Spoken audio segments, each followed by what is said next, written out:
దేవుని వాక్యంలో నుండి కొన్ని ప్రాముఖ్యమైన సత్యాలు దేవుని వాక్యంలో నుండి మనం ఆలోచన చేద్దండి. లూకాసు వార్త 2వ అధ్యాయాన్ని మనం చాలా జాగ్రత్తగా పరిశీలనాత్మకంగా చూస్తున్నాం. అందులో భాగంగా ఈ రాత్రికాల సమయంలో మరొక ప్రత్యేకమైన మాటను ఆలోచన చేయాలి. 4-5 వచనాల్లో రాయబడినట్లుగా వారు జనసంఖ్యలో రాయబడుటకు యోదయాలోని బెత్లెహేము అనబడిన దావీదు ఊరికి వెళ్ళెను అని రాయబడింది. 11వ వచనంలో దావీదు పట్టణమందు నేడు రక్షకుడు మీ కొరకు పుట్టి ఉన్నాడు అని రాయబడింది. అదేవిధంగా 15వ వచనంలో మనము బెత్లెహేము వరకు వెళ్ళి చూతుము రండి అని ఒకరితో ఒకడు చెప్పుకొనెను. ఈ 3 సందర్భాల్లో యేసుక్రీస్తు జన్మస్థలమైన బెత్లెహేము గురించి రాయబడింది. ఇది బైబిల్లో మాత్రమే కాదు, చరిత్రలో కూడా, చరిత్ర పుస్తకాల్లో కూడా బెత్లెహేము అనేది ఇప్పటికే ఉంది. ఇప్పుడైనా యోదయ దేశంలో బెత్లెహేము పట్టణాన్ని మనం చూడొచ్చు. ఆ పట్టణం ఇప్పటికీ నేటికి ఉంది. ఆ పట్టణం నుండి కొన్ని ప్రాముఖ్యమైన సత్యాలు ఈ రాత్రి మనం ఆలోచన చేయాలి. బెత్లెహేము అని అంటే అర్థం రొట్టెల ఇల్లు అని మనందరికీ తెలుసు. It is a house of bread, రొట్టెల ఇల్లు, ఆహారపుటు ఇల్లు అని కూడా చెప్పొచ్చు, ధాన్యపు ఇల్లు అని కూడా చెప్పడానికి అవకాశం ఉంది.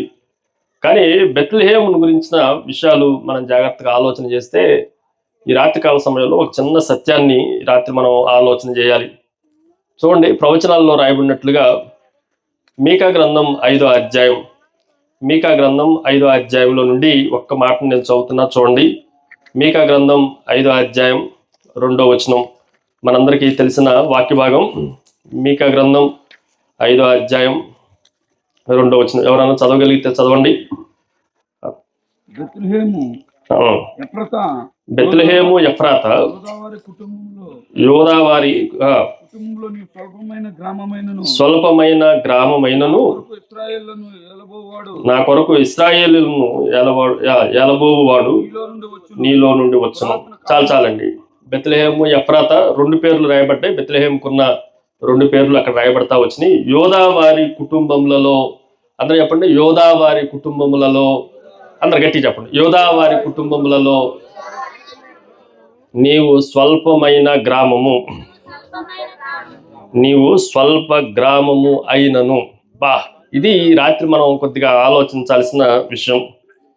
యోధా గ్రామాలన్నిటిలో, యోధా జనాంగాలు నివసిస్తున్న, ప్రజలందరూ నివసిస్తున్న గ్రామాలు, పట్టణాలన్నిటిలో చాలా ఓవర్లుక్డ్ చేయబడిన పట్టణం ఏదన్నా ఉంది, ఊరు ఏదన్నా ఉంది అని అంటే అది బెత్లెహేము.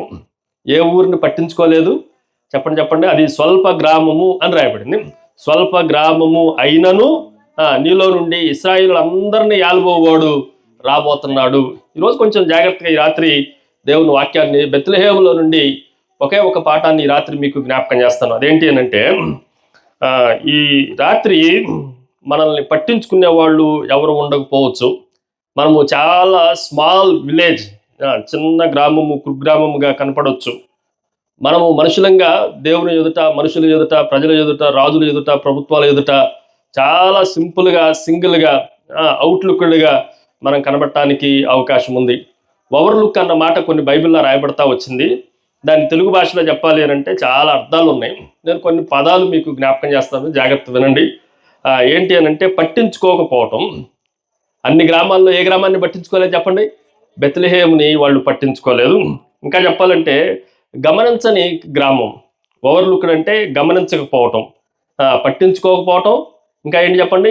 గమనించుకోకపోవటం, ఇంకా నిర్లక్ష్యం చేయటం, మరిచిపోవటం, తక్కువగా చూడటం, అవమానించటం, ప్రాముఖ్యత ఇవ్వకపోవటం, పక్కన పెట్టడం, అవహేళన చేయటం. ఎన్ని పర్యాయ పదాలు ఈ రాత్రి మీకు జ్ఞాపకం చేశాను. మనం కూడా కొన్నిసార్లు ఇలాగే కనిపిస్తూ ఉంటాం. మనల్ని ఎవరు పట్టించుకోడు, ఎవరు మనల్ని ప్రాముఖ్యత కలిగిన వారుగా చూడరు, ఎవరు మనల్ని అవహేళన చేసేవారుగానే ఉంటారు, మనల్ని పక్కన పెట్టిన వారుగానే ఉంటారు, మనల్ని గమనించిన వారుగానే ఉంటారు. కానీ ఈ రాత్రి దేవుని వాక్యం మనకి ఏం జ్ఞాపకం చేస్తుందంటే, ఎవరైతే నిన్ను పక్కన పెట్టారో, ఎవరైతే నిన్ను చేదరించుకుంటున్నారో, ఎవరైతే నిన్ను అవహేళనగా చూస్తూ ఉన్నారో, ఎవరైతే నిన్ను గమనించట్లేదో, ఎవరైతే నిన్ను ఓవర్ షాడో లాగా ఉంచేశారో, ఎవరైతే ఇంగ్లీష్లో కూడా ఓవర్ కాస్ట్, అవుట్ కాస్ట్ అని రాయబడింది. ఎవరైతే నిన్ను వెలివేశారో వారి మధ్యలో నిన్ను దేవుడు శ్రేష్టమైన వాడుగా ఉంచబోతున్నాడు. ఇది ఈ రాత్రి మనం జాగ్రత్తగా ఆలోచించాల్సిన విషయాలు. నేను 3 ప్రాముఖ్యమైన విషయాలు ఈ రాత్రి మీకు జ్ఞాపకం చేస్తాను. అందులో నుండి చిన్న ధ్యానాన్ని ఈ రాత్రి మనం ఆలోచన చేద్దండి. బైబిల్లో విసర్జించబడిన, తృణీకరింపబడిన అన్న మాటలు రాయబడతా ఉన్నాయి. ఇవి పర్యాయ పదాలు, తెలుగులో మనం వాడుకున్న పదాలు. ఎవరు పట్టించుకున్నా పట్టించుకోకపోయినా, గమనించినా గమనించకపోయినా, నీకు విలువిచ్చినా విలువకపోయినా, దేవాతి దేవుడు పరలోకపు తండ్రి మనకు అన్నిటినీ సమకూర్చేవాడు. సో బైబిల్లో పట్టించుకొని కొన్ని విషయాలు ఈ రాత్రి మీకు జ్ఞాపకం చేస్తాను. జాగ్రత్తగా వినండి, జాగ్రత్తగా దేవుని మాటలు ఆలకించండి. నేను నా నోట్స్ అంతట్లో 3 ప్రాముఖ్యమైన విషయాలు రాసుకొని వచ్చాను, జాగ్రత్తగా వినండి. మొట్టమొదటిది బైబిల్లో పట్టించుకోని వ్యక్తులు, రెండోది పట్టించుకోని స్థలాలు, మూడవది పట్టించుకోని వస్తువులు.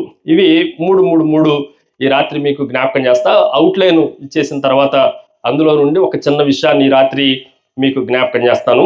పట్టించుకోని వ్యక్తులు ఎవరు అని మనం జాగ్రత్తగా ఆలోచన చేస్తే, ఈ క్రిస్మస్ సందర్భంగా రూతు అనే ఆమెని ఏం చేయలేదు మనుషులు, పట్టించుకోవాలా. ఆమె ఎవరు అని మనం ఆలోచన చేస్తే, ఇదిగో యేసుక్రీస్తుకి వన్ ఆఫ్ ద మదర్స్లో తల్లుల్లో ఒక తల్లిలాగా, యెషయాకి ఓబేదు తండ్రి అయితే ఓబేదుకి బోయేజు, రూతు తల్లిదండ్రులుగా కనిపిస్తూ ఉన్నారు. ఈ దావీదు అనంతరం వచ్చిన యేసుక్రీస్తు ప్రభువు దాకా యేసుక్రీస్తు యొక్క వంశావళిలో చేర్చబడిందిగా కనిపిస్తూ ఉంది. కానీ ఆమెను గురించి మనం జాగ్రత్తగా ఆలోచన చేస్తే షీ వాజ్ ఓవర్లుక్డ్.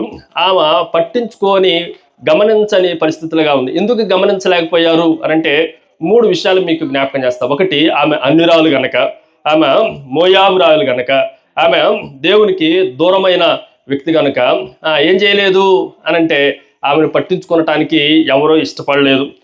బోయేజు పొలంలో పరగవేరు కొట్టినా కూడా ఎవరి అమ్మాయి యవనస్త్రాలు అని తెలుసుకున్న తర్వాత, ఎప్పుడైతే మోయాబురాలు అని తెలుసుకున్నారో అక్కడ ఉన్న ప్రజలు ఆ రూత్ అక్కని పట్టించుకోవటం మానేశారు. రెండో విషయాన్ని మీకు జ్ఞాపకం చేస్తా. మనం జాగ్రత్తగా ఆలోచన చేస్తే ఆమె ఎందుకు పట్టించుకోలేని స్త్రీగా కనిపిస్తుంది అనంటే, రెండోది భర్తను కోల్పోయిన విధవరాలు. ఎందుకు పట్టించుకోవట్లేదు ఆమెను చెప్పండి. అప్పటికే భర్త 10 సంవత్సరాలు వారితో కాపురం చేశాడు. ఆ తర్వాత కుమారులు ఇరువురు కూడా చనిపోయినట్లుగా దేవుని వాక్యంలో రాయబడతా ఉంది. సో రూతు విధవరాలుగా భర్త చనిపోయింది కనుక ఎవరు ఆమెని పట్టించుకోవట్లేదు. ఒకటి, ఆమె ఎవరు అనంటే అన్యురాలు, మోయాబురాలు, అందుకని పట్టించుకున్నట్లేదు. రెండోది, మనం జాగ్రత్తగా ఆలోచన చేస్తే ఆమె విధవరాలు కాబట్టి ఎవరు పట్టించుకున్నట్లేదు. మూడోది, మనం జాగ్రత్తగా ఆలోచన చేస్తే యవనస్తురాలు, పెద్ద అనుభవం లేదు, పెద్ద వయసు లేదు కనుక చిన్నపిల్లల్లాగా ట్రీట్ చేసి ఆమెని ఎవరు గమనించలా, అందరూ పక్కన పెట్టేశారు. కానీ ఒక ఆయన గమనించాడు. ఎవరు గమనించాడు చెప్పండి? పరలోకపు తండ్రి గమనించాడు. ఆయన గమనించి పెట్టిన పేరు ఏంటి అని అంటే, యేసుక్రీస్తు వృక్షావళిలో, యేసుక్రీస్తు యొక్క వంశావళిలో అత్యున్నతమైన స్థానాన్ని రూతుకి ఇవ్వటం జరిగింది. స్త్రీల పేర్లు అంత తొందరగా మనకు కనిపించం. బైబిల్లో ఉన్న ఇద్దరు స్త్రీల పేర్ల మీద రాయబడిన పుస్తకాల్లో మొదటి పుస్తకం ఏమో పేరు మీద రాయబడింది, రూతు. ఆ రూతు గ్రంథం. కాబట్టి ఈ రాత్రి ఎవరు పట్టించుకున్నా పట్టించుకోకపోయినా, ఎవరు నిన్ను విలువిచ్చినా విలువకపోయినా, ఎవరు నిన్ను పక్కన పెట్టినా పక్కన పెట్టకపోయినా, దేవుడు నిన్ను చూస్తున్నాడు, గమనిస్తున్నాడు అన్న విషయాన్ని ఈ రాత్రి మనం జాగ్రత్తగా ఆలోచన చేయాలి. అది మొదటి వ్యక్తి. రెండో వ్యక్తిని మీకు జ్ఞాపకం చేస్తాను, జాగ్రత్తగా ఆలోచన చేయండి. రెండో ఆయన బాగా విస్మరించబడిన మరొక వ్యక్తి ఎవరు అని అంటే దావీదే. ఎవరు చెప్పండి? దావీదుని గురించి ఈ రాత్రి సవివరంగా మీకు జ్ఞాపకం చేస్తాను. జాగ్రత్తగా దేవుని వాక్యాన్ని నేర్చుకోండి. మూడో వ్యక్తి ఎవరు అని మనం ఆలోచన చేస్తే, యేసుక్రీస్తు తల్లి అయిన మరియ కూడా ఎలాగ రాయబడింది అనంటే, పట్టించుకోలేని స్త్రీలాగానే ఆ నజరేతులో ఉన్న అనేక మంది కన్యకలలో ఆమె కూడా ఎవరు ఆమెను గురించి ఆలోచించలా, ఎవరు ఆమెను గురించి ఏమాత్రము పట్టించుకోలేదు. కానీ పరలోకపు తండ్రి, సర్వలోక సర్వాధికారి అయిన ప్రభు ఆమె గర్భాన్ని యేసుక్రీస్తును మోసే గర్భంగా చేశాడు. ఈరోజు నిన్ను ఎవరు పట్టించుకోకపోయినా, ఎవరు నిన్ను విలువిచ్చినా విలువకపోయినా, ఒక ఆయన నీకు విలువిచ్చేవాడు ఉన్నాడు. నువ్వు రహస్యంగా రోధించినా ఏడ్చినా, మమ్మల్ని ఎవరు గమనించట్లేదు, మమ్మల్ని ఎవరు పట్టించుకోవట్లేదు, మాకు విలువ లేదు, మమ్మల్ని తిరస్కరించారు, వెలివేశారు, మేము ఎవరి చేత మనుషుల చేత అభినందించబడట్లేదు అని మీరు అనుకున్న ఈ రాత్రి దేవుని వాక్యం మీకు జ్ఞాపకం చేసేది ఏంటంటే, మరియను ఇప్పుడు అందరూ ఏమని చెప్తున్నారంటే యేసుక్రీస్తు తల్లి అని చెప్తున్నారు, దయాప్రాప్తురాలా అని ఆమెను బోధిస్తా ఉన్నారు, సంబోధిస్తా ఉన్నారు. ఈ రాత్రి ఈ ముగ్గురు మనుషుల్ని జాగ్రత్తగా గుర్తుపెట్టుకోండి. వీళ్ళు ముగ్గురు క్రిస్మస్ లో ఉన్నవారు. ఒక ఆమె పేరు ఏం పేరు చెప్పండి? రూతు. రెండో వ్యక్తి పేరు ఏం పేరు చెప్పండి? దావీదు. మూడో వ్యక్తి ఎవరు చెప్పండి? మరియా. వీళ్ళు ముగ్గురు వ్యక్తులు వాళ్ళు దేవుని చేత బాగా ఉన్నతంగా ఎన్నుకోబడ్డవారు, కానీ మనుషుల దృష్టిలో వాళ్ళు ఎలాంటి వారంటే అల్పమైన వారు. నీవు అల్పమైన దానివైనను నీలో నుండి ఎవరు రాబోతున్నారు చెప్పండి? ప్రపంచాన్ని పరిపాలించే సర్వాధికారి అయిన ప్రభు, రాజులకు రాజు, ప్రభులకు ప్రభు రాబోతున్నాడు. అది ఈ రాత్రి సందేశం. రెండవ విషయాన్ని మీకు జ్ఞాపకం చేస్తాం. ఏమేమి స్థలాలు, కొన్ని మాటలు మనం జాగ్రత్తగా ఆలోచన చేస్తే క్రిస్మస్ లో ఉన్న 3 గ్రామాల పేర్లు మీకు జ్ఞాపకం చేస్తాను. నెంబర్ 1, బెత్లెహేముని మనం జాగ్రత్తగా ఆలోచన చేస్తే ప్రపంచంలో అది సెంటర్లో ఉంది, కానీ అందరూ దాన్ని మర్చిపోయారు. ప్రపంచంలో అన్ని గ్రామాలకి చాలా అందరూ యెరూషలేము గురించి మాట్లాడతారు, అందరూ షోమ్రోను గురించి మాట్లాడతారు, అందరూ ఐగుప్తుని గురించి మాట్లాడతారు, అందరూ పెద్ద పెద్ద పట్టణాలు గ్రామాల గురించి మాట్లాడుతూ ఉంటారు. బేతేలు గురించి మాట్లాడేవారు కొంతమంది ఉన్నారు, కానీ విస్మరించబడిన గ్రామం ఏదన్నా ఉంది అని రాత్రి మనం ఆలోచన చేస్తే బెత్లెహేముని ఎవరు ఏం పట్టించుకోవట్లా. ఇంగ్లీష్లో ఏమని రాయబడింది అంటే కొన్ని వర్షన్స్ లో థౌజండ్స్ ఆఫ్ విలేజెస్ అని రాయబడింది. వేల గ్రామాలలో నువ్వు స్వల్పమైన దానివి. యోధా గ్రామాలన్నింటిలో అని తెలుగులో రాశారు, కానీ మలాకి గ్రంథంలో, మీకా గ్రంథంలో, కానీ ఇంగ్లీష్లో ఏమని రాయబడింది అంటే థౌజండ్స్ ఆఫ్ విలేజెస్. వేల గ్రామాల్లో నువ్వు ఎలాంటి దానివంట? చిన్నదానివి, స్వల్పమైన దానివి. నువ్వు పట్టించుకోవటానికి పెద్దగా నీ గురించి ఆలోచించడానికి ఏముంది బెత్లెహేములో? నథింగ్, ఏమీ లేదు. కాబట్టి ఇలాంటి గ్రామాలు కూడా, విడవబడిన గ్రామాలను సైతము దేవుడు ఏం చేస్తున్నాడు అని అంటే అది ప్రపంచానికి ప్రఖ్యాతిగాంచిన స్థలముగా అయిపోయింది. యేసుక్రీస్తు జన్మించిన గ్రామంగా అయిపోయింది. ఈ రాత్రి మనం జాగ్రత్తగా ఆలోచన చేయాలి. రెండవ గ్రామాన్ని మీకు జ్ఞాపకం చేస్తాను. మరొక గ్రామం ఏంటంటే నజరేతు. ఏం చెప్పండి? నజరేతు. నజరేతు ఎవరికి గ్రామం అని అంటే మరియా యోసేపుల గ్రామం. వాళ్ళు అక్కడ పెరిగిన గ్రామం. కానీ దేవుని సేవకుడు నతనయేలు కానీ వీళ్ళు చెప్తున్న మాట ఏంటి? నజరేతులో నుండి మంచిది ఏదైనా అంటే దాని ఉద్దేశం ఏంటి? నజరేతు పట్టించుకోవటానికి, నజరేతుకి విలువ ఇవ్వటానికి నజరేతులో ఏమీ లేదు, నథింగ్, ఏ మంచి లేదు. అందులో నుంచి మంచిది ఎలా వస్తుంది? నజరేతు వాడు అనిపెడబడటానికి, నజరేయుడు అని పిలువబడటానికి అందులో ఏముంది, ఏ మంచి ఉంది అని మనం ఆలోచన చేస్తే అలాంటి పట్టించుకొని దేనికి పనికిరాదు అనుకున్న గ్రామాన్ని దేవుడు ఏం చేశాడంటే యేసుక్రీస్తుకి ఉన్న ఒక పేరులో ఒక పేరు ఏంటంటే నజరేయుడు. ఏం పేరు పెట్టాడు చెప్పండి? దేనిని బట్టి వచ్చింది నజరేయుడు అని అంటే నాజీరు చేయబడిన దాన్ని బట్టి కాదు, నజరేతు అనే ఊరుని బట్టి ఆయనకి ఏమని పేరు వచ్చింది అనంటే నజరేయుడైన వాడు. అది కూడా స్వల్ప గ్రామం, పట్టించుకోని గ్రామం, పనికి మాలిన వాళ్ళందరూ దాన్ని చెదరించుకున్న గ్రామం. కానీ ఆ గ్రామాన్ని కూడా ఏం చేయబడుతుంది అని మనం ఆలోచన చేస్తే అది కూడా అద్భుతంగా దేవుని చేత ఎంపిక చేయబడిన గ్రామం. మూడో గ్రామాన్ని మీకు జ్ఞాపకం చేస్తారు, రామ. మరొక గ్రామం ఏంటి చెప్పండి? రామ. ఎక్కడి వరకు అని మనం ఆలోచన చేస్తే ఇదిగో రాహేలు తన ప్రజల నిమిత్తం దుఃఖిస్తుంది. రామ మొదలుకొని బెత్లెహేం మొదలుకొని ఈ ప్రవచనం నెరవేర్చబడతా ఉంది. రామాను కూడా మనం జాగ్రత్తగా ఆలోచన చేస్తే అది అంగలార్చే స్థలముగా కనిపిస్తా ఉంది. ఈ రామాన్ని కొంచెం లోతుగా ఆలోచన చేయడానికి టైం లేదు, కానీ అవకాశం ఉంటే రేపు చెప్తాను, జాగ్రత్త వినండి. ఈ రామ ఎలాంటిదనంటే సమూయేలు అనే ప్రవక్త పుట్టిన వాళ్ళ సొంత ఊరు, అదే ఆయన గ్రామం. రామాలోనికి అనేక పర్యాయాలు వచ్చాడు. వాళ్ళు ఎల్కానా వాళ్ళిద్దరు భార్యలు కూడా ఎప్పుడు షిలోహులోకి వచ్చినా అక్కడంతా బలి అర్పణ చేసిన తర్వాత రామాలోని తన ఇంటిలోనికి వెళ్ళను అని రాయబడతా వచ్చింది. ఇది కూడా విసర్జింపబడిన గ్రామంగా దేవుని వాక్యంలో కనిపిస్తా ఉంది. ముగ్గురు వ్యక్తుల పేర్లు చెప్పా. ఎవరెవరు? రూతు, దావీదు, మరియమ్మ. 3 స్థలాల పేర్లు మీకు జ్ఞాపకం చేస్తాను. ఏంటి చెప్పండి? ఒకటి బెత్లెహేము, రెండోది నజరేతు, మూడోది మనం జాగ్రత్తగా ఆలోచన చేస్తే రామ. సో మత్తయి సువార్త, లూకా సువార్తలు వీటి గురించి రాయబడతా వచ్చినాయి, జాగ్రత్త వినండి. తర్వాత బైబిల్లో కొన్ని పట్టించుకోని వస్తువులు ఉన్నాయి, కొన్ని థింగ్స్, వస్తువులనే కానీ వాటిని జాగ్రత్తగా ఆలోచన చేస్తే 1, 2 ఇక్కడ కూడా కనీసం 3 విషయాలు మీకు జ్ఞాపకం చేస్తాను. నెంబర్ 1, అందరూ ఇది చాలా బుడ్డది అనుకునేది ఏంటంటే ఆవగింజ. ఏంటంటే చెప్పండి, ఆవగింజను ఏమన్నా వాల్యూ ఇస్తాం మనం అని అంటే ఆవగింజలు పెద్దగా మనం వాల్యూ ఇచ్చేవాళ్ళం కానే కాదు. నాకు 4 సువార్తల్లో 3 సువార్తల్లో రాయబడింది ఈ ఉపమానం. మార్కు సువార్తలో నుండి ఒక వచనాన్ని నేను చదువుతున్నా, జాగ్రత్తగా 4వ అధ్యాయం. మార్కు సువార్త 4వ అధ్యాయం మనం జాగ్రత్తగా ఆలోచన చేస్తే చూడండి, మార్కు సువార్త 4వ అధ్యాయం 31వ వచనం. మార్కు సువార్త 4వ అధ్యాయం 31వ వచనం. అది ఆవగింజను పోలి ఉన్నది. దేవుని రాజ్యం దేంతో పోలుస్తున్నారంటే అది ఆవగింజను పోలి ఉన్నది. ఆవగింజ భూమిలో విత్తబడినప్పుడు భూమి మీద ఉన్న విత్తనములన్నిటికన్నా చిన్నదే అన్న మాటను, స్వల్పమైనదే, చిన్నదే, అన్నిటికన్నా చిన్నదే, కానీ విత్తబడిన తర్వాత అది మొలిచి ఎదిగి కూర ముక్కలన్నిటికన్నా పెద్దదై, ఇందాక ఏమని చెప్పారు తృణీకరించడానికి వాళ్ళు, అది చిన్నదే కానీ ఇప్పుడేమైపోయింది చెప్పండి, అది పెద్దదై గొప్ప కొమ్మలు వేయును గనుక ఆకాశ పక్షులన్నీ దాని నీడను నివసింపగలవు అనెను. సో కొన్నిసార్లు కొన్ని విత్తనాలు కానీ విత్తనాలన్నిటిలో, భూమి మీద ఉన్న విత్తనాలన్నిటిలో తృణీకరించడానికి చిన్నదిగా పట్టించుకోకుండా ఉండే గింజ ఉందంటే ఇది వేసినా అయిపోయినా ఆవాలేస్తే ఏమైతే తాలింపులు ఏమీ అవసరం ఏమీ లేదు. కానీ దాన్ని విత్తితే మాత్రం, దాన్ని నాటితే మాత్రం అర్థం అవుతుంది. ఆకాశ పక్షులన్నీ దేని కిందకు వస్తాయి అంటే చెప్పండి, దీని కిందకు వస్తాయి. రోజు కొన్నిసార్లు మనం ఆవగింజను విశ్వాసంతో కూడా పోల్చారు బైబిల్లో. కొన్నిసార్లు చాలా చిన్నగా అనిపిస్తాం మనం, కానీ దేవుడు మనల్ని ఎన్నుకున్న తర్వాత, దేవుని చేతిలో మనం పెట్టుకున్న తర్వాత ప్రపంచంలో ఉన్న ప్రజలందరూ నీ నీడ కిందకి రావటానికే మిమ్మల్ని ఎన్నుకున్నాడు. ఈ రాత్రి కొంచెం జాగ్రత్తగా వినండి. 2వ వస్తువుని మీకు జ్ఞాపకం చేస్తా. ఇది కూడా మనం జాగ్రత్తగా ఆలోచన చేస్తే దేవుని వాక్యంలో చూడండి, ఒక అబ్బాయి చేతిలో రొట్టెలు కొన్ని ఉన్నాయి, చేపలు కొన్ని ఉన్నాయి. 5 రొట్టెలు. లోకాసు వార్తలు ఏమని రాయబడిందంటే 2 చిన్ని చేపలు అంట. ఎన్ని చేపలు? 2.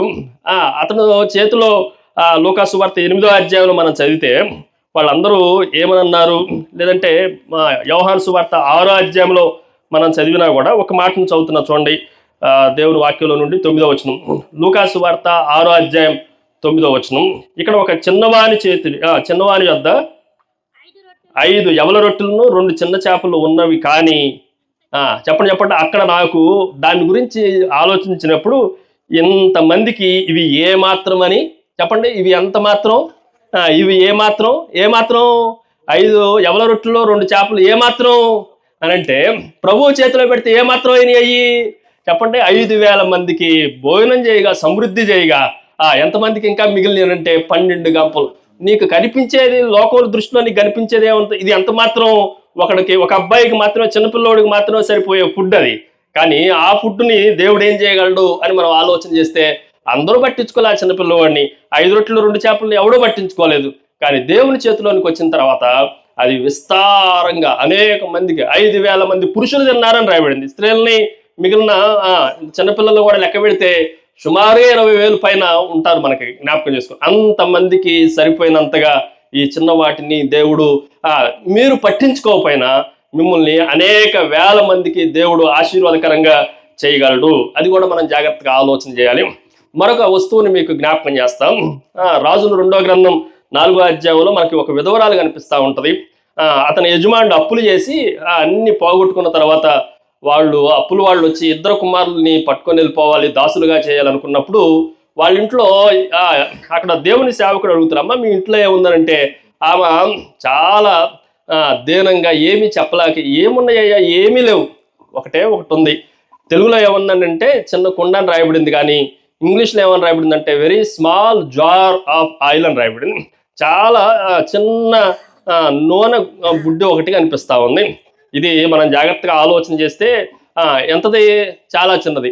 ఆ ఇంట్లో ఉన్న ఆ వ్యక్తి కూడా దాని గురించి ఏమీ చేయట్లేదు, పెద్ద విలువ ఇవ్వట్ల. ఏముందిలేండి చిన్న బుడ్డ ఒకటి ఉందిలే అనుకుంది. కానీ ఈ బుడ్డ ఎలాంటిదో తెలుసా, నీ అప్పులన్నిటినీ తీర్చగలిగే, అనేక పాత్రలను నింపగలిగే బుడ్డిది.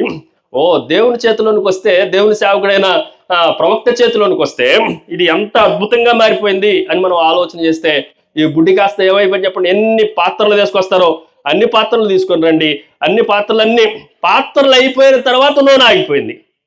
అవునా? ఇంకా పాత్రలు ఉంటే ఇంకేం చేయగలదు? ఆ ఊరిలో ఉన్న పాత్రలన్నీ అయిపోయినాయి. రాత్రి జాగ్రత్త వినండి. మనం కొంతమంది దృష్టిలో ఎవ్వరూ పట్టించుకోలేని వారిగా ఉన్నాం, కానీ మనల్ని పట్టించుకునేవాడు ఒక ఆయన ఉన్నాడు. ఆయన పరలోకం నుండి మన దగ్గరకు ఎక్కడికి దిగి వచ్చిన ఆయన, బెత్లెహేములోనికి దిగి వచ్చిన వాడు. ఈ రాత్రి దేవుని వాక్యంలో నుండి 3 విషయాలు మీకు జ్ఞాపకం చేశాను. పట్టించుకొని వ్యక్తులు ఎవరెవరు గట్టిగా చెప్పాలి త్వరగా. రూతు, రెండో ఆయన దావీదు, 3 మనుషులు నిన్ను పట్టించుకున్నా పట్టించుకోకపోయినా దేవుడు నిన్ను అద్భుతంగా వాడుకోగలడు. రెండోది పట్టించుకొని స్థలాలు. ఏమేమి స్థలాలు అనంటే ఒకటి బెత్లెహేము, రెండోది నజరేతు, మూడోది రామ. ఈ 3 పట్టణాలని సరిగా పట్టించుకోలేదు, కానీ ఇవి అద్భుతమైన స్థలాలుగా దేవుని కొరకు నింపబడిన స్థలాలుగా అనిపిస్తాయి. తర్వాత 3 వస్తువులు, చాలా వస్తువులు ఉన్నాయి. ఇవి ఊరికనే మీకు జ్ఞాపకం చేస్తా ఉన్నా. ఇవన్నీ అవుట్లైన్స్ రాసుకొని తర్వాత మీరు వాటి మీద ధ్యానం చేయండి, చాలా అద్భుతమైన వస్తాయి. తర్వాత వస్తువులు ఏంటి చెప్పండి. ఒకటి ఆవగింజ, రెండోది 5 రొట్టెలు 2 చేపలు, మూడోది నూనె బుడ్డి, 4వది యేసుక్రీస్తుని కూడా కలపాలి కాబట్టి అందరూ తృణీకరించిన రాయే ఏమైపోయింది చెప్పండి. ఒక రోజున మూలకు తలరాయి అయింది. అందరూ ఇది పనికిరాదు అనుకుని నిన్ను పక్కన పడేస్తే నువ్వే ఒక రోజున వాళ్ళందరికీ పనికి వచ్చే అసలు సిసలైన మూలరాయిగా, ఆ బిల్డింగ్ కి ఆధారమైన రాయిగా నువ్వే ఉంటావు. ఇది రాత్రి పట్టించుకొని పరిస్థితుల నడుమ మనం ఆలోచన చేయాల్సిన విషయాలు. వీటన్నిటిలో నుండి ఈ రాత్రి దావీదు జీవితంలో నుండి కొన్ని విషయాలు ఈ రాత్రి మీకు జ్ఞాపకం చేస్తా, జాగ్రత్త వినండి. ఎవరెవరు మనల్ని పట్టించుకోవట్లేదు, మనల్ని ఎవరు తృణీకరిస్తున్నారు, ఎవరు మనల్ని తక్కువ అంచనా వేస్తున్నారు అని మనం ఆలోచన చేస్తే చూడండి. సమూయేలు మొదటి గ్రంథం 16వ అధ్యాయానికి రండి. సమూయేలు మొదటి గ్రంథం 16వ అధ్యాయాన్ని మనం జాగ్రత్తగా ఆలోచన చేస్తే 16వ అధ్యాయంలో సమూయేలుతో ప్రభు చెప్పిన మాట జాగ్రత్తగా నేను చదువుతున్నా, జాగ్రత్తగా చూడండి. 16వ అధ్యాయం మొదటి వచనంలో నుండి నేను కొన్ని మాటలు రాత్రి చదువుతున్నా. అంతటా యెహోవా సమూయేలుతో ఇలాగూ సెలవిచ్చెను, ఇశ్రాయేలుల మీద రాజుగా ఉండకుండా నేను విసర్జించిన సౌలును గుర్చి నీవెంత కాలము దుఃఖింతువు, నీ కొమ్ము తైలముతో నింపుము, బెత్లెహేమీయుడైన యెషయా యొద్దకు నిన్ను చెప్పండి వింటున్నారా ఇక్కడ? బెత్లెహేమీయుడైన యెషయా యొద్దకు నిన్ను పంపుచున్నాను, అతని కుమారుల్లో ఒకరిని నేను రాజుగా నియమించదును. ఇప్పుడు జాగ్రత్త వినండి. తృణీకరింపబడిన వ్యక్తి ఎవరు? దావీదు. ఎంత తృణీకరింపబడ్డాడో ఈ రాత్రి మీకు జ్ఞాపకం చేస్తా. ఇది సేవకులు కొంచెం జాగ్రత్తగా మీరు జాగ్రత్త వినాలి. ఎవరు ఈ వ్యక్తి? దావీదు. దావీదు ఎలా తృణీకరింపబడుతున్నాడో మీకు కొన్ని మాటలు మీకు జ్ఞాపకం చేస్తాం, జాగ్రత్త వినండి. తర్వాత 2వ వచనంలో దావీదుని రాజుగా చేయాలి, నియమించాలంటూనే ఒక విచిత్రమైన సందేహాన్ని సమూయేలు వ్యక్తపరచడం నాకు విచిత్రం అనిపించింది దేవుని వాక్యంలో. 2వ వచనం, సమూయేలు నేను ఎట్లు వెళ్ళుదును, నేను వెళ్ళిన సంగతి సౌలు వినిన ఎడల అతడు నన్ను చంపుననగా యెహోవా నీవు ఒక పెయ్యను తీసుకొని పోయి యెహోవాకు బలి పశువును వధించుటకై వచ్చితినని చెప్పి, ఇక్కడ నాకు 2 మాటలు మీరు ధ్యానం చేయటానికి మీకు సేవకులు ఉన్నారు కనుక 2 మాటలు. డైరెక్ట్గా దేవుడే నేను వెళ్తున్నా నువ్వే చెప్పని చెప్పొచ్చు కదా, నిన్ను చంపడం సౌలు నీ మీద చెయ్యేస్తే నేను నరికేస్తాను అనొచ్చు కదా. దాని బదులు ఇలా తిప్పేసి బలి పశువును వదిలించడానికి వస్తున్నా అని చెప్పు అని ఎందుకు చెప్పాల్సి వచ్చింది దేవుడు సైతము? అంటే సౌలు అంత బలడ్డా? వై నా దేవుని సేవకులు ఎవరికి తెలుస్తుందంట? పశువులకు తెలియను అని చెప్పారు. ఇందాల యోబు గ్రంథం 36వ అధ్యాయం చివరి వచనంలో మనం జాగ్రత్తగా ఆలోచన చేస్తే ఇప్పుడు పశువును వదిలించడానికి ఎందుకు డొంక తిరుగుడు దేవుడే చెప్తుండు? నేరుగా చెప్తే సౌలు ఏమైనా చేస్తుందా? కొంచెం జాగ్రత్త వినండి. కొన్ని ధ్యానాలు మీరు తర్వాత కూడా ఆలోచన చేయండి. ప్రభుప్రసాద్ గారికి ఇలా డౌట్లన్నీ ఎక్కువ పెట్టి వెళ్తే ఆయన ఎక్కువ ఆలోచిస్తూ ఉంటాడు. అందుకని ఈ రాత్రి అన్నీ కొన్ని డౌట్స్ పెట్టి వెళ్తా, జాగ్రత్త వినండి. ఈ రాత్రి మనం జాగ్రత్తగా ఆలోచన చేస్తే రాజుగా నియమించు అక్కడ చెప్పిన తర్వాత 3వ వచనం చదువుతున్నా చూడండి. బలి పశువును వధించుటకై వచ్చితమని చెప్పి యెషయాను బలి అర్పణకు పిలుము, అప్పుడు నీవు చేయవలసిన దాన్ని నీకు తెలియజేతును, ఎవరి పేరు నేను నీకు చెప్పుదునో అతను నీవు అభిషేకింపవలనని సెలవీయగా సమూయేలు యెహోవా ఇచ్చిన సెలవు చొప్పున బెత్లెహేమునకు వెళ్ళను. ఆ ఊరు పెద్దలు అతన్ని రాకకు భయపడి సమాధానముగా వచ్చున్నామని అడుగుగా అతడు సమాధానముగానే వచ్చి తిని మీరు శుద్ధులై నాతో కూడా బలికి రండి అని చెప్పి యెషయాని అతని కుమారులను శుద్ధి చేసి బలి అర్పించను. ఇక్కడ వరకు ఈ మాటలన్నీ జాగ్రత్తగా మీరు వినేశారు, నేను చక్కగా చదివాను. ఇప్పుడు జాగ్రత్తగా వినండి. దేవుడు ఎవరిని ఎన్నుకున్నాడు అనేది మనందరికీ తెలుసు కాబట్టి దావీదు అనేది మనకి ఈజీగా అర్థమైపోతుంది. కానీ సమూయేలుతో పాటు యెషయితో పాటు ఉన్న 8 కుమారుల్ని మనం జాగ్రత్తగా ఈ రాత్రి ఆలోచన చేద్దాండి. దేవుడు ఎన్నుకుంటే ఎంత అద్భుతాలు చేస్తాడో.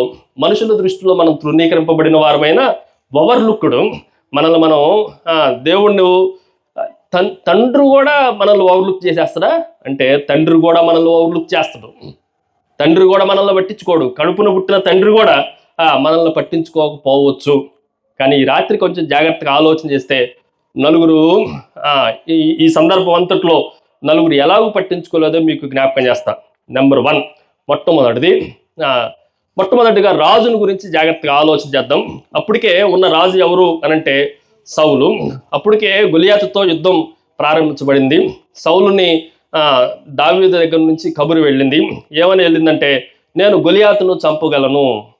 ఈ కబురు ఎప్పుడైతే వెళ్ళిపోయిందో ఇన్ని రోజులు ఇన్ని ప్రగల్భాలు పలుకుతా ఉన్నాడు, ఇంత పౌరుష పదజాలంతో ఆయన గొలియాతు వస్తా ఉన్నాడు. వీడెవడో మొత్తానికి ఈ సవాలుని స్వీకరించాడు. అర్జెంటుగా దావీదుని పిలిపించండి అని చెప్పారు. పిలిపించిన తర్వాత దావీదు ఎక్కడికి వచ్చాడు? సౌలు ఎదుటికి వచ్చాడు. నేను చదువుతున్నా చూడండి, 17వ అధ్యాయం 22వ వచనం నుండి నేను చదువుతున్నా. 17వ అధ్యాయం పేజీ కొద్దిగా తిప్పండి. ఈ 2 పేజీల్లో నుండి రాత్రి కొన్ని విషయాలు మీకు జ్ఞాపకం చేస్తాను, జాగ్రత్తగా వినండి.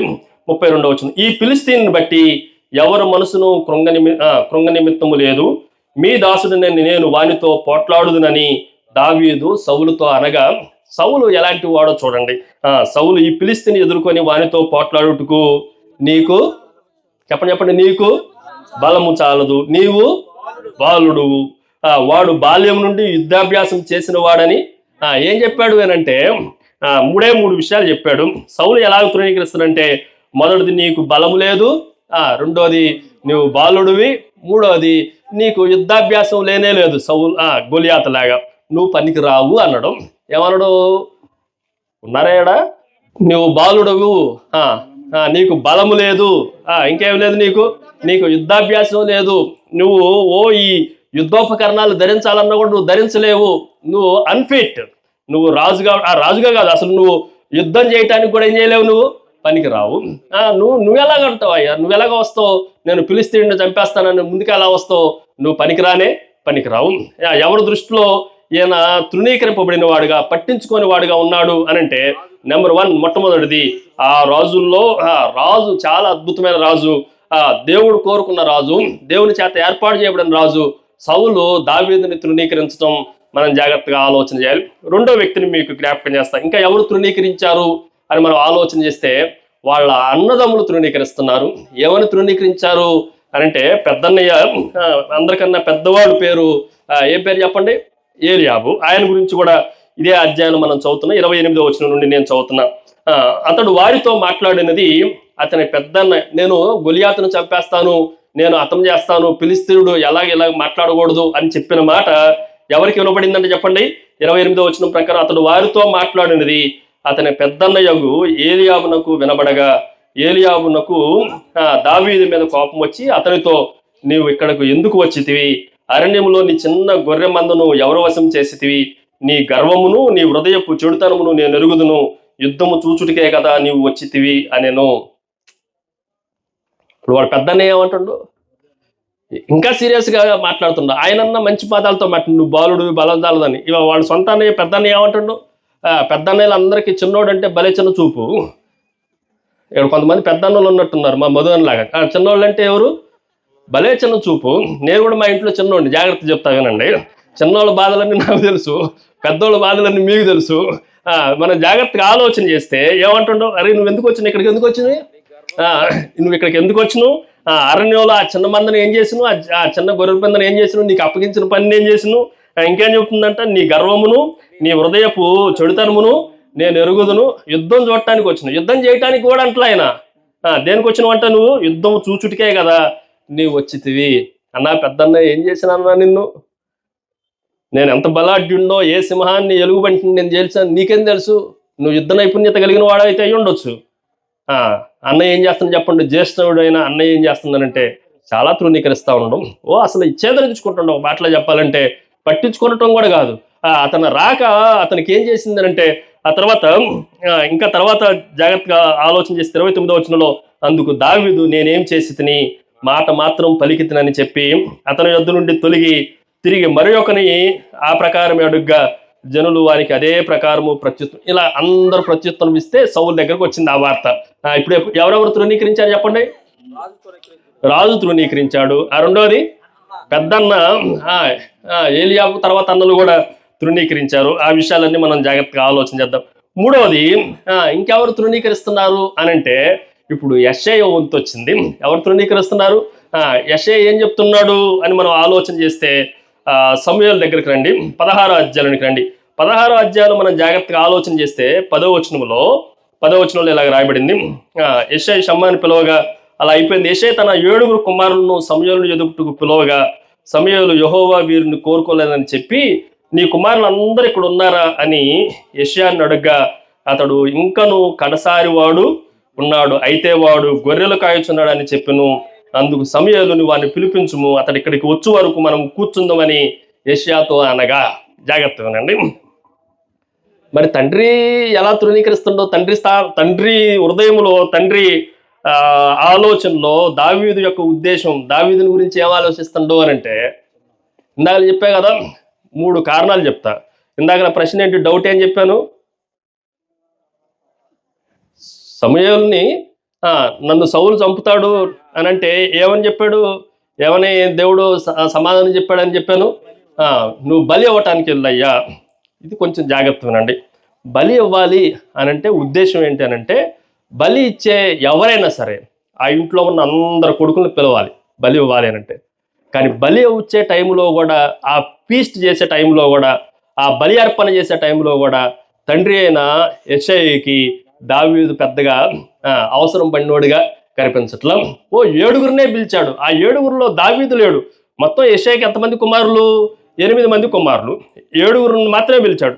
8వ వాడు పేరు రాయబడలేదు బైబిల్లో కూడా, కానీ అతని పేరు ఏమై ఉంటుందో చెప్పలేం. కానీ వీళ్ళు సమయాలు ప్రతిష్ఠించే టయానికి అతడు భూమి మీద జీవించి ఉండకపోవచ్చు, మరణించి ఉండొచ్చు. అందుకే 7 పేర్లు మాత్రమే రాయబడతా వచ్చింది.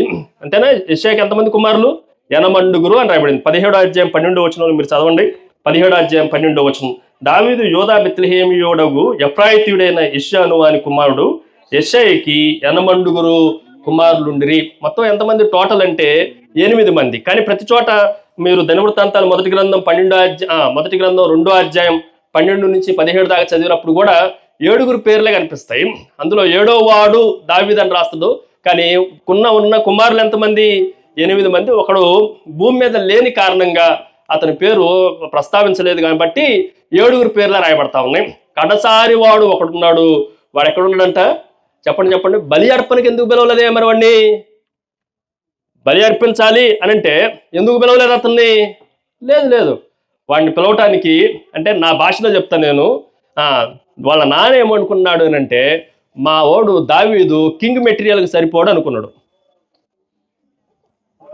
రాజుగా ఇతను పనికిరాడు అని అనుకున్నాడు. మిగిలిన 6 మాత్రమే ఆయన దృష్టిలో వీళ్ళు కింగ్ మెటీరియల్ అంటే రాజుగా సరిపోతారు అనుకున్నాడు. దావీదుని ఏమనుకోలేదు ఆయన, వీడు రాజుగా పనికిరాడు అని అనుకున్నాడు. అందుకని బలి అర్పణకు కూడా పిలవలేదు. ఆ తర్వాత వరుసగా 7 చూశారు. తర్వాత దావీదు వచ్చాడు.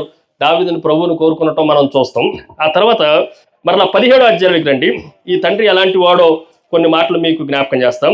తండ్రి పెద్దోళ్ళ 3 ఏం చేశాడు అని మనం ఆలోచన చేస్తే 17వ అధ్యాయం 13వ వచనంలో, అయితే యెషయా యొక్క 3 పెద్ద కుమారులు యుద్ధమునకు సౌలు వెంట పోయి ఉండిరి. యుద్ధమునకు పోయిన అతని 3 కుమారుల పేర్లు ఏమనగా జ్యేష్ఠుడు ఏలియాబు, 2వ వాడు అబీనాదాబు, 3వ వాడు షమ్మా. దావీదు కనిష్ఠుడు. పెద్దవారైన 3 సౌలు వెంట పోయి ఉండిరి. గాని దావీదు బెత్లెహేములోని తన తండ్రి గొర్రెలను మేపుచు సౌలు నద్దుకు తిరిగిపోవచ్చు వచ్చుచూ ఉండెను. ఇవన్నీ మనకు తెలిసిన మాటలు. జాగ్రత్త వినండి. తండ్రి దృష్టిలో కూడా ఏమున్నాడు అని అంటే బలి అర్పణకు పిలవలేదు, రాజు మెటీరియల్గా సరిపోడు అనుకున్నాడు. అది అయిపోయిన తర్వాత ఇప్పుడు దేనికి పనికి వస్తాడంటే గొర్రెలు గాయటానికే పనికి వస్తాడు. ఒకవేళ పనికి వస్తే దేనికి పనికి వస్తాడంటే ఆ 3 సౌలు దగ్గర యుద్ధ నైపుణ్యత కలిగి చాలా వీళ్ళు వారియర్స్. ఇతడు ఓవర్లుకుడు చేయబడిన వ్యక్తి, పట్టించుకోని వ్యక్తి. వాళ్ళెవరు 3 అనంటే మంచి సైనిక దళంలో ఉన్నవారు, పోరాట పటిమ కలిగిన వారు, యుద్ధంలో నైపుణ్యత కలిగిన వారు. వారి దగ్గరికి భోజనం అందించడానికి పంపిస్తాడు. దేనికి పంపిస్తున్నాడు? 17వ వచనం నుండి మనం చదివితే భోజనాన్ని అందించడానికి మాత్రమే ఎవరిని పంపిస్తున్నా ఆయన? చెప్పండి. దావీదుని పంపిస్తా ఉన్నాడు. ఇప్పుడు ఎంతమంది తృణీకరించారని దేవుని వాక్యంలో చదవబడింది? మొదటిది సౌలు తృణీకరించాడు. రెండోది పెద్ద అన్నలందరూ తృణీకరించారు. మూడోది స్వయంగా తండ్రి కూడా తృణీకరించాడు. మనం నాలుగో వ్యక్తిని మీకు జ్ఞాపకం చేస్తాం. ఆయన ఎవరు అనంటే స్వయంగా దేవుడు పంపించిన ప్రవక్త అయిన సమూయేలు కూడా ఎలాగ తృణీకరించాడో ఒక మాటను నేను చదువుతున్నాం. చూడండి 5వ వచనం. అతడు సమాధానముగానే వచ్చింది. 16వ అధ్యాయం 5వ వచనం. మీరు శుద్ధులై నాతో కూడా బలికి రండి అని చెప్పి యెషయాని అతని కుమారుడిని శుద్ధి చేసి బలి అర్పించాను. మొట్టమొదటిది ఏం చేశాడంట? శుద్ధి చేసి, జాగ్రత్తగా వింటున్నారు కదా సేవకులారా, మీరు జాగ్రత్త వినండి. మొట్టమొదటిది ఏంటి? అది శుద్ధి చేసి. రెండోది ఏంటి? బలి అర్పించను. బలి అర్పించడం తర్వాత ముందేం చేయబడింది అనంటే శుద్ధి చేయబడింది.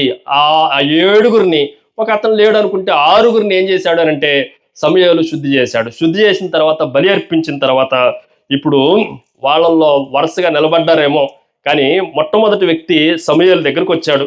6వ వచనం. వారు వచ్చినప్పుడు అతడు ఏలియాబును చూచి, అందరిని చూసినప్పుడు ఈయన మనసులో ఏలియాబుని రాజుగా ఎవరు ముందుకు పంపించలేదంటే తండ్రి కూడా పంపించలా.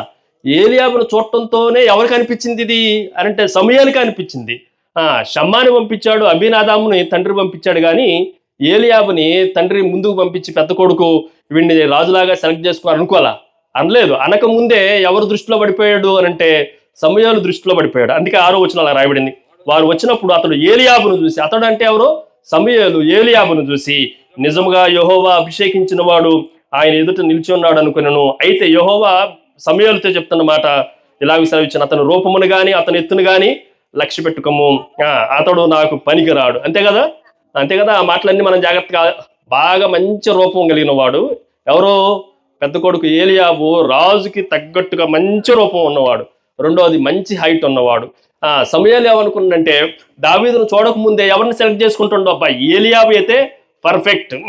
సమూయేలు దృష్టిలో కూడా దావీదు తృణీకరింపబడిన వాడుగానే కనిపిస్తా ఉన్నాడు. జాగ్రత్త వినండి. ఎంతమంది పేర్లు చెప్పాను? రాజు తృణీకరించాడు, చెప్పండి. అన్నలు తృణీకరించారు, అంటే తోబుట్టులు తృణీకరించారు. మూడోది తండ్రి తృణీకరించాడు. నాలుగోది దేవుని సేవకుడు కూడా తృణీకరించారు. ఈ రాత్రి కొంతమంది లాగా తృణీకరింపబడ్డోళ్ళు ఉన్నారు ఇక్కడ. రాత్రి జాగ్రత్త వినండి. కొంతమంది మీ పెద్ద వాళ్ళు గవర్నమెంట్లో రాజుల చేత, అధికారుల చేత తృణీకరింపబడ్డారు. సరేనండి, బయట వాళ్ళు తృణీకరించారు అనుకుంటే తోబుట్టోళ్ళు కూడా ఏం చేస్తున్నారు? నిన్ను ఏం పట్టించుకోవట్లా, నిన్ను పిచ్చోళ్ళలాగా, పనికి మాలిన వాళ్ళలాగా చూస్తా ఉన్నాడు. మూడోది మనం జాగ్రత్తగా ఆలోచన చేస్తే స్వయంగా తండ్రి కూడా ఏం చేస్తున్నాడు చెప్పండి? నిన్ను తృణీకరిస్తా ఉన్నాడు. ఆ కడసారి వాడు అన్న మాటగా అనిపిస్తా ఉంది. అతన్ని పిలిపించలేదు. ఆ రాజుగా అతడు పనికిరాడు అని అనుకున్నాడు. రాజు మెటీరియల్ కాదనుకున్నాడు. వాడు రూపం కానీ వాడు ఎత్తు కానీ సరిపోదు అనుకున్నాడు. ఏలియాబు కానీ, రెండో వ్యక్తి అమీనాదాబు కానీ, మూడవది షమ్మా, వీళ్ళు ముగ్గురే సౌలుతో ఉంటున్నారు కాబట్టి సలువు తర్వాత రాజు అవ్వాలి అని అంటే వీళ్ళ ముగ్గురికే ఛాన్స్ ఉంది అనుకున్నాడు తండ్రి కూడా. సమూయేలు కూడా అలాగే పొరపాటు పడ్డాడు. కానీ ఒక ఆయన ఉన్నాడు, ఆయన పేరు పరలోకపు తండ్రి. ఎవరు చెప్పండి? పరలోకపు తండ్రి. నేను ఒక చిన్న విషయాన్ని మీకు జ్ఞాపకం చేస్తాం. భూ సంబంధమైన తండ్రులు కడసారి వాడు దావీదు అని చెప్పుకోకపోయినా, వాడిని దొడ్లోనే ఉంచిన, తృణీకరించి దూరంగానే ఉంచిన పరలోకపు తండ్రి ఏం చేశాడు తెలుసా? అసలు దావీదు కుమారుడిని నేను పిలిపించుకుంటా అని యేసుక్రీస్తుకి ఎవరు పేరు పెట్టారు తెలుసా? నేను దావీదు కుమారుడిని. దావీదు అంటానికి భూమి మీద ఉన్న తండ్రికి పెద్దగా సిగ్గు వస్తా ఉంది, కానీ పరలోకం నుండి దిగి వచ్చిన యేసుక్రీస్తు అనే సర్వశక్తిమంతుడైన ఆ కుమారుడికి ఎవరితో పిలిపించుకోవటం అంటే ఇష్టం? నేను దావీదు కుమారుడా, దావీదు కుమారుడా, దావీదు కుమారుడా. దావీదుని కుమారుడిగా ఒప్పుకోకపోయినా లోకపు తండ్రి, కానీ దావీదు కుమారుడిగా పరలోకపు తండ్రి ఆయన తండ్రిగా ఎంచుకుంటా ఉన్నాడు. ఇంకా చెప్పాలి అంటే అసలు ఆ బెత్లెహేముకి ఎవరు ఊరు అని చెప్తుంటే ఇప్పుడు నుంచి చెప్పండి, ఇది దావీదు పట్టణము, దావీదు ఊరు. దావీదుని వీళ్ళంత తృణీకరిస్తే ఆ ఊరికి కూడా ఎవరు పేరు పెట్టేశారు? అసలు యెషయా పేరు పెట్టాలి, లేదంటే ఓబద్యా పేరు పెట్టాలి, దానికన్నా ముందు బోయజ్ పేరు పెట్టాలి. ఆ బెత్లెహేమీయుడు చాలా టాప్ వాళ్ళు ఉంటే వాళ్ళందరిని తొలగించి ఎవరు పేరు పెట్టారు అంటే దావీదు పేరు పెట్టారు. ఈ రాత్రి నిన్ను ఎవడు తృణీకరించిన నిన్ను మాత్రము దేవుడు అత్యున్నతమైన శిఖరాల మీద నిలపగలిగేవాడు.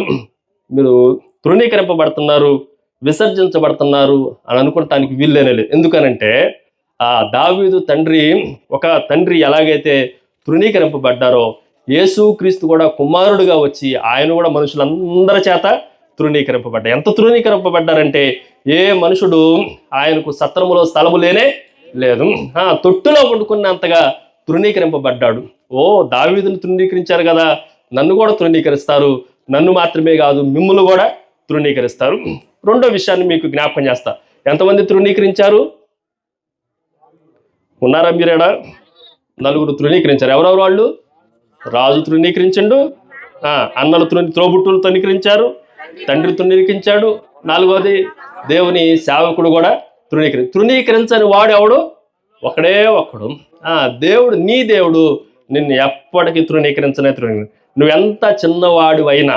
ఓ బెత్లెహేము, యోధా దేశంలో ఉన్న గ్రామములన్నిట్లో నువ్వు స్వల్ప గ్రామమైనను నీలో నుండి ఇశ్రాయేలును పరిపాలించే రాజ్యాధిపతి నీదిలో నుండి వస్తాడు. ఈరోజు కొంచెం జాగ్రత్తగా ఆలోచన చేద్దండి. మరికొన్ని మాటలు మీకు జ్ఞాపకం చేస్తాం. మొదటిది ఏమని చెప్పానంటే, అందరూ 4 రకాలైన మనుషులు ఏం చేశారు?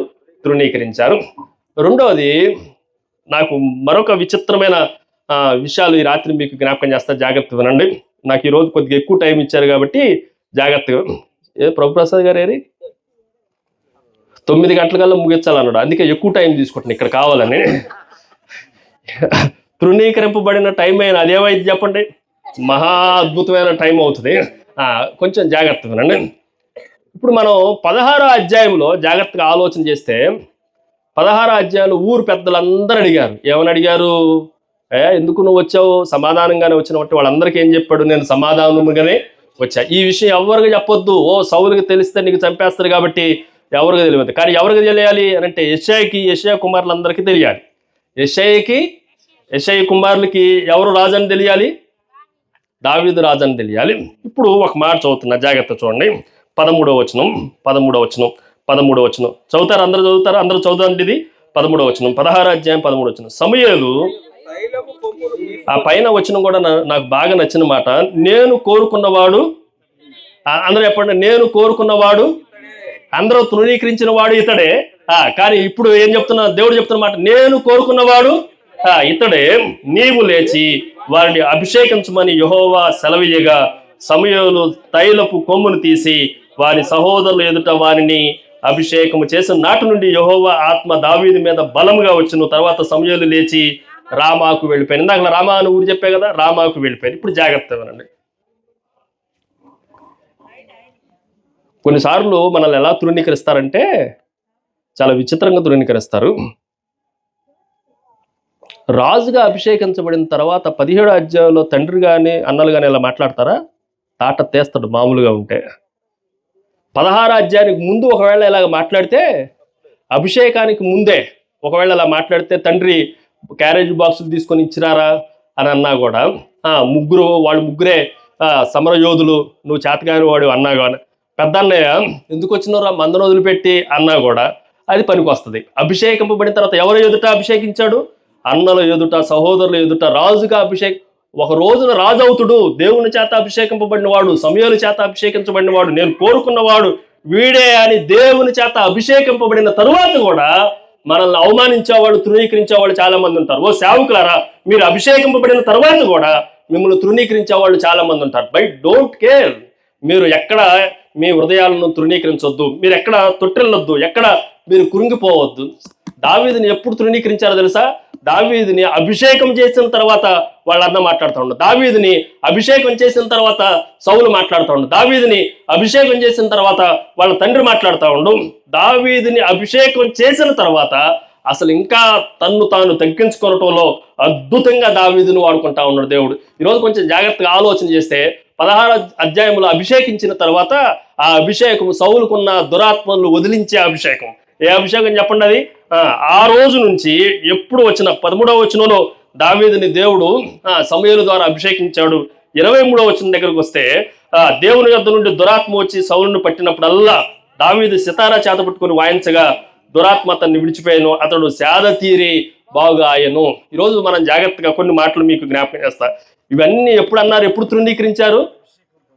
చెప్పండి. సేవకుడిగా అభిషేకం పొందిన తర్వాత, రాజుగా అభిషేకం పొందిన తర్వాత, కొన్నిసార్లు మన చుట్టూ ఉన్న మన తల్లిదండ్రులు కూడా నిన్ను తృణీకరిస్తూ ఉంటారు. ఎప్పుడు నువ్వు సేవకుడిగా అయిన తర్వాత కూడా, నువ్వు రాజుగా అయిన తర్వాత కూడా, నువ్వు ప్రవక్తగా అయిన తర్వాత కూడా, నువ్వు యేసుక్రీస్తు అభిషక్తుడు అంటే ఏంటి? క్రీస్తు అంటే అభిషక్తుడు, మెస్సయ్య అంటే అభిషక్తుడు. క్రీస్తు అనేది గ్రీక్ భాష పదం, మెస్సయ్య అనేది హీబ్రూ పదం. ఈ రెండింటికి అర్థం ఏంటి అంటే అభిషేకించబడినవాడు. దావీదు 3 పర్యాయాలు అభిషేకించబడ్డాడు. ఇది ఫస్ట్ టైం అభిషేకించబడటం. ఈ ఫస్ట్ టైం అభిషేకింపబడిన తర్వాత ప్రజలందరూ ఏమంటున్నారు? తండ్రి తృణీకరిస్తా ఉన్నాడు, మామ కూడా తృణీకరించాడు. మామే కదా సౌలు. కొంతమంది మామలు కూడా తృణీకరిస్తారు, అల్లుళ్ళు పట్టించుకోరు, జాగ్రత్త. కొంతమంది తల్లిదండ్రులు పట్టించుకోరు, కొంతమంది సేవ చేస్తుంటే అన్నదమ్ములు సహకరించరు. ఏ ప్రాబ్లం లేదు. ఈ రాత్రి జాగ్రత్తగా ఆలోచన చేస్తే దేవుని వాక్యంలో జాగ్రత్త వినండి. ఈ రాత్రి మీకు చిన్న విషయాన్ని చెప్పేసి నేను వాక్యాన్ని క్లోజ్ చేస్తా. కొన్నిసార్లు మన శక్తి మనకు తెలియదు, కొన్నిసార్లు మన బలం మనకి తెలియదు, కొన్నిసార్లు దేవుడు ఎంపిక మనకు అర్థం కాదు. కానీ ఈ దేవుడు ఇతన్ని ఎంచుకోవటానికి కారణం ఏంటో తెలుసా? నేను 3 కారణాలు చెప్తా, 3 ప్రత్యేకమైన విషయాలు చెప్తా. అసలు దేవుడు బలి అర్పణ చేయటానికి ముందేం చేయాలని చెప్పా? ఏం చేయాలి చెప్ప? శుద్ధి చేసి. 7 కుమారులను శుద్ధి చేశాడు కదా యెషయా ఎదుట. కానీ దావీదుకి శుద్ధి కూడా అవసరం లేదు, రాజుని చేసేసాడు. లోపలికి రావటంతోనే, ఆ వచనం చదవండి, 11వ వచనంలో, ఇంకా నువ్వు కడసారి ఉన్నవాడున్నాడు, వాడు గొర్రెలు కాయచున్నాడని చెప్పినందుకు సమయంలో నువ్వు వాడిని పిలిపించుము, అతడు ఇక్కడ వచ్చు వరకు మనం కూర్చుందామనే యెషయాతో చెప్పగా 12వ వచనం, అతడు పిలిపించి లోపలికి తోడుకొని వచ్చును, అతను ఎర్రని వాడును చక్కని నేత్రములు కలిగిన వాడును చూచుటకు సుందరమునైనడు, అతడు రాగానే నేను కోరుకున్న వ్యక్తి ఇతడే, నువ్వు లేచి అభిషేకించుము, శుద్ధి చేయమనడా? కొన్నిసార్లు దేవుడు మనల్ని ఎన్నుకుంటే నథింగ్, ఏమి మధ్యలో ఏముండవు, వాళ్ళని శుద్ధి చేసినా కూడా దేవుడు వారిని అంగీకరించాల. ఇతడు గొర్రెలు కాచుకుంటున్న కాపరత్వాన్ని చేసిన వాడు, బాగా కాపరి అనేవాడు, గొర్రెల కాపరికి ఎంత అద్భుతమైన దేవుడు వాల్యూ ఇస్తున్నాడు, మంచిగా పొజిషన్ ఇస్తున్నాడు అని అంటే, లోపలికి రావడంతోనే శుద్ధి చేయొద్దు, బలి అర్పణ చేయొద్దు, ఏం చేయొద్దు, నథింగ్. అసలు నీ తండ్రి కానీ మీ అన్నతమ్ములు పట్టించుకోపోయినా వీడిని రాజుగా అభిషేకించు. గొర్రెల దగ్గర నుండి వచ్చిన వాడిని వచ్చినట్లుగా ఏం చేసిండు? వాసన వస్తున్నా చెప్పండి అక్కడ నుంచి ఎందుకు మా నాన్న కబురు పెట్టిడ్డో అనుకొని పరిగెత్తుకుని వచ్చి చవట్లో పోసిన అభిషేకం, కొమ్ము తైలం. అంతకుముందు సౌలు మీదనేమో బుడ్డిని తీసుకొని వచ్చాడు. ఇప్పుడు దేవుడు ఏర్పాటు చేసిన కొమ్ము దేనికనంటే ఇది మ్యాన్ మేడ్ కాదు, కొమ్ము అనేది గాడ్ మేడ్. దేవుడు కొమ్మును ఎవరికి ఇచ్చాడనంటే గొర్రెలకి ఇచ్చాడో, ఏ గొర్రెదో అది కానీ కొమ్మును తీసుకొని అభిషేకించేవాడు. మరొక మాటను మీకు జ్ఞాపకం చేస్తా. మీరు ఉన్నారా? ఇక్కడ ఉన్నారా? వెళ్ళిపోయారా బెత్లెహేంకి? జాగ్రత్తగా వినండి. ఈ రాత్రి కొంచెం జాగ్రత్తగా ఆలోచన చేస్తే, దేవుడు మనల్ని అభిషేకించాలి, అందరి దృష్టిలో మనం తృణీకరింపబడినా చెప్పండి దేవుడు మనల్ని అభిషేకించాలి అని అంటే ఏం అవసరం లేదు. దేవుడు ఇతడు కోరుకున్నవాడు నేనే అనాలి. ఈ మాటలు కొంచెం జాగ్రత్తగా ఆలోచన చేస్తే, వాళ్ళ పెద్దన్నయ్య ఏమన్నాడో, ఎరా అక్కడ ఏం చేసి వచ్చినావు, నీ మందం నీకు ఇచ్చినాం కదా, పని ఇచ్చినాం కదా. దేవుడు ప్రతిదీ చూసేవాడు. వాళ్ళ నాన్న భోజనాన్ని ఇచ్చిరాంటానికి పంపిస్తే ఏం చేసిండు? మనమైతే మా బ్యాచ్ ఇక్కడ ఉన్నారు, మా నాని కానీ మా వంశీ కానీ దేవదానం కానీ పని చెప్పినావు అనుకో, 2వ పని పక్కన పెట్టి ఆ పని చేస్తారు. అయ్యగారు చెప్పిండు, సమస్య లేదు. వాళ్ళ నాన్న చెప్పాడు, ఏమని చెప్పాడు? అరే నువ్వు 10 రొట్టెలు తీసుకెళ్ళాలి, 10 జున్నుగడ్డలు తీసుకెళ్ళాలి అంటంతోనే మా నాన్న చెప్పిండు కదా, మా అన్నయ్య దగ్గరికి యుద్ధం చూడవచ్చు అనుకొని వెళ్ళిపోవాలా. ఆయనకున్న గొర్రెలని మందను ఏం చేశాడో జాగ్రత్త చూడండి. 19వ వచనంలో, సౌలు వారిని 17వ వచనం నుండి చదివితే, యెషయా తన కుమారుడైన దావీదుని పిలిపించి, నీ సహోదరుల కొరకు వేయించిన ఈ గోధుమల్లో ఒక తూముడు ఈ 10 రొట్టెలను తీసుకొని దండులో ఉన్న నీ సహోదరుల దగ్గర త్వరగా పొమ్ము, మరియు ఈ 10 జున్నుగడ్డలు తీసుకొని పోయి వారి సహస్రాధిపతికి ఇవ్వము. ఇవన్నీ చెప్పిన తర్వాత 10వ వచనంలో 20వ వచనంలో, దావీదు ఉదయమున లేచి ఒక కాపరికి గొర్రెలను అప్పగించి. ఎంత అద్భుతమైన మాట అండి. దేవుడు ఎలాంటి వారిని కోరుకునేవాడు తెలుసా? పనిలో బాధ్యత కలిగిన వాళ్ళని, చిన్న వాటిని కూడా ఉదయాన్నే లేస్తే, ఉదయం లేచిన వెంటనే ఆ మందలన్నీ ఎక్కడ ఉంటాయి? ఇంట్లోనే కదా. పొద్దున్నే ఇంకా అప్పుడు బయటికి తీసుకెళ్ళా, ఎక్కడ ఉంటాయి అవి? ఇంట్లోనే ఉంటాయి. మా నాన్న చెప్పింది కాబట్టి గొర్రెలు ఆయన ఇష్టం వచ్చినప్పుడు ఎవడో పంపించుకుంటాడు, నాకేం సంబంధం అని పోలేను. ఈ గొర్రెలకు కాపరి కనుక ఆ గొర్రెలన్నింటినీ దావీదులాగా చక్కగా చూడగలిగిన ఒక కాపరికి అప్పగించి అప్పుడు వెళ్ళాడు. 20వ వచనం ఎంత అద్భుతమైన మాట అంటే, దావీదు ఉదయమునే లేచి ఒక కాపరికి గొర్రెలను అప్పగించి ఆ వస్తువును తీసుకొని యెషయా తనకిచ్చిన ఆజ్ఞ చొప్పున. ఈ మాట కూడా చూడండి, ఎవరంట తండ్రి ఇచ్చాడు, తండ్రి తృణీకరించిన, రాజుగా అభిషేకింపబడిన వాడు అని తండ్రి తెలిసిన, తండ్రి మాటకు ఎక్కడ ఏ మాత్రము తృణీకరించను. నేను ఎవరు అనుకుంటున్నా అదే మేమైనట్టయితే ఏంటాడి నేను నిన్నే జరిగింది, ఏం జరిగింది, అభిషేకం జరిగింది, నేను పెద్ద పాస్టర్ గారిని బిషప్ అయ్యా, నువ్వు నా చెబుతావా అనేవాళ్ళం. దావీదు ఏమంటుండు, ఈ మోసుకొని అక్కడికి వెళ్ళి మీ అన్నయ్య వాళ్ళకి ఎవరంటే తన తండ్రి అయిన యెషయా తనకి ఇచ్చిన ఆజ్ఞ చొప్పున ప్రయాణం అయిపోయిన. అయితే అతడు కందకమునకు వచ్చినప్పుడు వారును వీరును పంక్తులు తీరి జయము జయము. ఆ తర్వాత స్టోరీ అంతా మనకు తెలుసు, జాగ్రత్తగా వినండి.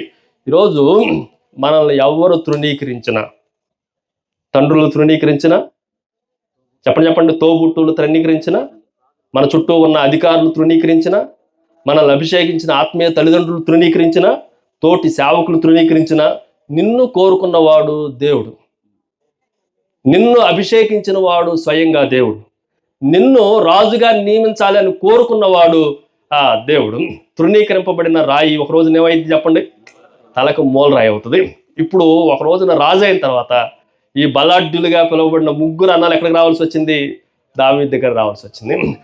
చెల్లెల పిల్లలందరూ ఎక్కడికి రావాల్సి వచ్చింది, దావీదు దగ్గరికి రావాల్సి వచ్చింది. దావీదు సైన్యంలో వీళ్ళు ఇప్పుడు సైనిక పాత్రలో ఉండవలసి వచ్చిన వారు. కానీ ఈయన ఏ స్థాయికి వెళ్ళిపోయింది చెప్పండి, రాజు స్థాయికి, చిరస్థాయి కలిగిన రాజుగా, దావీదు కుమారుడిగా యేసుక్రీస్తు పుట్టే అంతగా రాయబడతాయి. ఈరోజు కొంచెం జాగ్రత్తగానండి, నువ్వు స్వల్పమైన దాన్ని అని ఎక్కడ భయపడాల్సిన అవసరం లేదు. క్రిస్మస్ ఏం చెప్తుందంటే దీనులను తీసుకెళ్ళి ఎవరితో కూర్చోబెట్టగలనంట, అధికారులతో సింహాసనం మీద కూర్చోబెట్టగలరు. గొర్రెల కాపరిని ఏం చేశాడంటే ఇశ్రాయేలుల దేశం మొత్తానికి రాజుగా కాపరిగా నియమించాడు. ఈ రాత్రి నువ్వు దేనికైనా తృణీకరింపబడ్డావా, నిన్ను గురించి సరైన సాక్ష్యం ఇవ్వట్లేదా, ప్రజలు నిన్ను సేవకుడిగా కూడా గుర్తించట్లేదా, భయంకరంగా నిన్ను ద్వేషించేవాళ్ళు, విసర్జించేవాళ్ళు, విమర్శించేవాళ్ళు ఉన్నారా, నో ప్రాబ్లం. క్రిస్మస్ ఏం చేస్తుంది అని అంటే నీ పరలోకపు తండ్రి నీకు ఇచ్చిన విలువ ఎదుట ప్రపంచం అంతా నీకు తల వగ్గాలి మోకరల్లా తప్ప నిన్ను ఎక్కడ ఆయన తలదించుకునేట్లుగా నిన్ను చేయడు. నిన్ను తలగా ఉంచుతాను కానీ తోకగా ఎప్పుడు ఉంచేవాడు కానే కాదు. అలాగా క్రిస్మస్లో తృణీకరింపబడిన వాటిలన్నిటినీ దేవుడు ఉన్నతంగా ఎంచేవాడు అన్న విషయాన్ని మనం నేర్చుకొని పరలోక ప్రభుని మనం గనపడదాండి. దేవుడి మాటలను దీవించును గాక.